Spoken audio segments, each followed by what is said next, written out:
আসসালামু আলাইকুম দর্শক, আমাদের মার্চ ফর গাজা অনুষ্ঠান শেষ করে যে রমনা পার্ক হয়ে ঢুকেছিলাম সেই রমনা পার্ক দিয়ে এখন বাসার উদ্দেশ্যে রওনা দিলাম।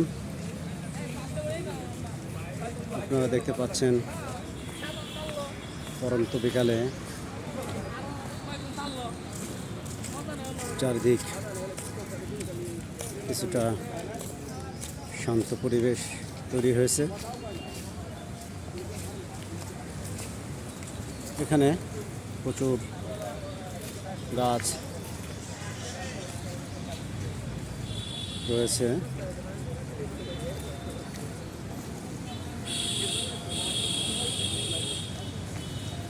দেখতে পাচ্ছেন দর্শক,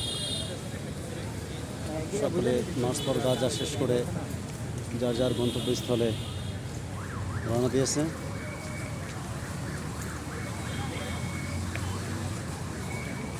ধন্যবাদ দর্শক।